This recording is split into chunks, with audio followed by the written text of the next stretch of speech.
Everyone says the secret to fasting is picking the right method. But that's not true. The real secret is how often you do it. In my 15 years helping people lose weight, I've discovered that most people are either fasting too much or not enough. So in this video, I'm actually going to show you exactly how often you should fast for each form of fasting, from the easiest beginner method all the way to the most advanced. Who each form of fasting is really for, and the warning signs to look out for that you're fasting too much. And at the end, I'm also going to give you my free guide to my favorite form of fasting, the one that helps you burn the most belly fat while you sleep with the least amount of effort. Okay, now here's something most fasting videos skip right over, and it's the single biggest reason people over 50 stop seeing results after the first month. I'm talking about the fact that your body is smart and it will adapt to whatever you do consistently. This is why the same fasting schedule that was melting fat off you in week 2 stops working by week 6. Scientists have a name for this. It's called metabolic adaptation, and it kicks in faster the older that you are. Your body figures out your schedule and it stops giving up its fat reserves as easily. That's why the people who actually keep getting leaner after 50 don't stick to just one fasting method.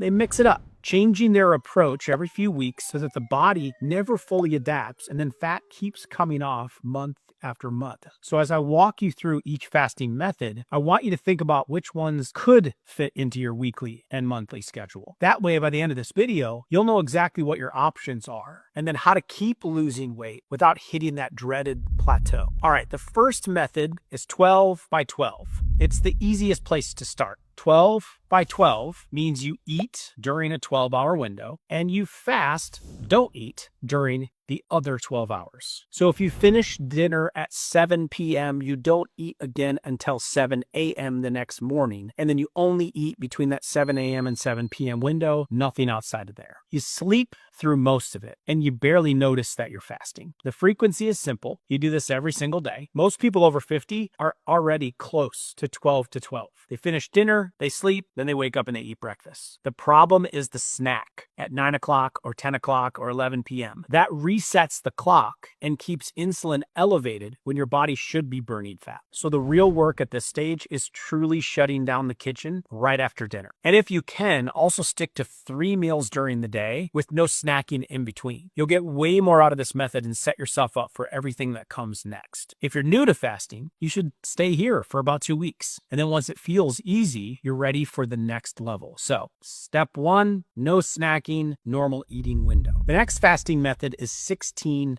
This is where the real fat loss starts to kick in. 16-8 means you fast for 16 hours and eat during an 8-hour window. A typical setup is eating from noon to 8 p.m. or 10 a.m. to 6 p.m. If you're a woman, your morning cortisol naturally runs higher than a man's, so you may want to shift your eating window a little bit earlier in the day. Cortisol is your stress hormone, and fasting on top of an already elevated cortisol is stacking stress on top of stress, which can then leave you wired, but also tired and hungry all at once. So if you can, aim to start eating by 10 a.m. Now, the reason 16-8 works so much better than 12-12 is the extra 4 hours. Once you get past about 14 hours without food, your insulin drops low enough that your body starts pulling from stored fat instead of the food that you ate yesterday. That's the switch you're trying to flip, and 16-8 is the simplest way to flip it consistently. When it comes to frequency, most people do this every day, but if you're brand new to it, ease in by doing 16-8 a few days a week and sticking with 12-12 on the other days while your body adjusts. Then once it feels easy, you can keep fasting this way as long as you want. There's no need to cycle off unless your results start to stall. The next method is a 5-2 method. And this one's for people who don't want to fast every single day. With 5-2, you eat normally 5 days per week, and then 2 days per week, you do a modified fast. On those 2 fasting days, most people eat around 500 to 600 calories. Me personally, I can usually go even less than that. But the frequency is 2 days per week, and those 2 days should be spaced out, never back to back, a Monday and a Thursday. That's a classic way to do it. But any 2 non-consecutive days work, and I like to play with my schedule. I like the busier days, the Monday, to put this in because I'm so busy doing other things that I don't think about food as much. So I like to spread those fasting days out to my busiest days of the week. The reason you space them out is sustainability. 2 low calorie days back to back is way harder to push through. And research shows that people stick with it better and get better results when the days are split up. Now, this method is perfect for anyone who looks at daily fasting and thinks there's no way I can do that, because 2 days per week is something almost anyone can pull off. Research shows people are able to stick to this better than any other fasting method out there. Not only that, once you hit your weight loss goals with a 5-2 method, you can drop it down to a single fasting day a week, also called a 6-1 method, and it maintain the results just fine. You can then continue doing that as long as you want. It's a very healthy, long-term curb your consumption method. All right, now we're getting into the more aggressive territory. The next method is alternate day fasting, or ADF for short. With ADF, you eat normally one day, then keep your calories down to under 500 the next, and you keep alternating like that all week. The frequency works out to be about 3 or 4 restricted days per week. ADF is one of the most powerful fasting methods for fat loss in the research. But I'll be honest with you, it's also the one people quit the most. Studies have actually tracked the dropout rate, and almost 4 out of 10 people who start ADF